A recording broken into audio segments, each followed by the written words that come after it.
आदाब नाजरीन, मैं अकोला महाराष्ट्र से डॉक्टर रेहान खान। आज हम शनाख्त करेंगे परवल तल्ख की। परवल या परवड़ इस नाम से एक बहुत सारी किताबों में आया है और कड़ू पडवल इसका मराठी नाम है। संस्कृत में पटोल कहते हैं और ट्राइकोसेंथिस डायो का इसका लैटिन नेम है। इसके अफालो खवास यूं है कि कासिर रिया है, ये कातिल किरम शिकम है, जिगर की इस्लाह करता है, जिगर के सुद्दों को खोलता है, आला दर्जे का मुसफ़्फ़ी खून है और अगर ज़्यादा मिक़दार में इसके पत्ते इस्तेमाल किए जाए तो फिर वो मुक़ी हो जाते हैं, इन्हें कैल आते हैं। और इसके बारे में मज़ीद मालूमात दूँ तो ये एक ऐसी दवा है जो तल्ख़ होने के बावजूद मुक़व्वी बा है और इसकी ये ख़ास बात है कि इसके अलग अलग हिस्सों का मिजाज भी अलग होता है। यानी अगर इसके पत्ते लिए जाए तो फिर वो मुअद्दिल सफ़रा हैं। अगर इसके तने की मैं बात करूं तो वो जो है वो मुंजिज बलगम है। इसकी जो जड़ होती है वो मुसहिल होती है, यानी परजेटिव होती है और इसके जो फल होते हैं वो मुअद्दिल इखलात अरबा है। तो अलग अलग हिस्सों का अलग अलग अफ़ाल हैं। अब इसके नुस्खा जात नोट कीजिए। पहला नुस्खा जो कि है मुंजिज बलगम के तौर पर, इसमें करना यह है कि इंदर जो तल्ख लेना है, परवल के यानी पटोल के पत्ते लेना है और कुटकी यानी पिक्रोराइजा कोरिया जिसका लैटिन नेम है वो लेना है।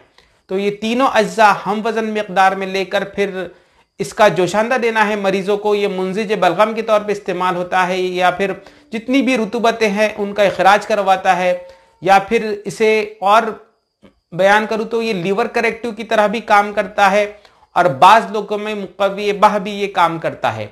तो ये इसका नुस्खा हो गया। अगला इसका नुस्खा नोट कीजिए जो कि है बदहज़मी के लिए या फिर तबखीर मैदा में भी ये काम करता है। ये नुस्खा इसमें करना यह है कि किशनीज़ खुश्क लेना है और उसमें हम वज़न मिक़दार में पटोल की बेल का पंचांग मिलाना है, यानी तमाम सालिम बेल का सुफूफ करके सुखाकर सुफूफ करके वो मिलाना है। तो ये दोनों अज्जा हम वज़न मिक़दार में लेकर फिर इसका सुफूफ देना है 3 से 5 ग्राम की मिक़दार में ऐसे लोगों को जिनको बदहज़मी हो या फिर पेट में गैसेज हो या अफारा भरा रहता हो, उस हालत में या बुखारों की हालत में भी ये नुस्खा दिया जा सकता है, या बुखार के बाद जो बदहज़मी होती है उसमें भी ये नुस्खा दिया जा सकता है।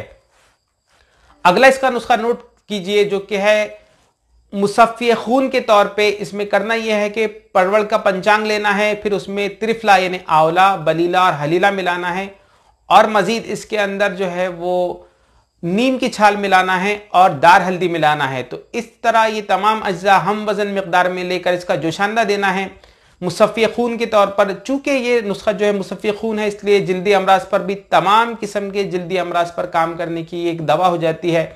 मुहल्लिल औराम के तौर पर भी ये नुस्खा काम करता है। तो काफ़ी अच्छा और काफ़ी वर्सटाइल इस पौधे की शनाख्त है और इस्तेमालात है। आयुर्वेद में बहुत ज़्यादा मिक़दार में इस्तेमाल होने वाला ये पौधा है और बुखारों की आला दर्जे की दवा है। तो बहरहाल अब आप हजरात इसकी शनाख्त कीजिए, मुशाहिदा कीजिए इस परवल तल्ख के फूल का। ये देखिए, बारिश के बाद ये फूल अक्सर आपको खेतों की बाढ़ पर नजर आएंगे। तो ये देखिए परवल का फूल कुछ इस किस्म से होता है। ये इसके पत्ते हैं जो कि दवान इस्तेमाल किए जाते हैं। इन्हीं का जिक्र आयुर्वेद में किया गया है कि इन्हीं पत्तों का आप अक्सर इस्तेमाल कीजिए। तो ये देखिए परवल के पत्ते कुछ इस किस्म से होते हैं।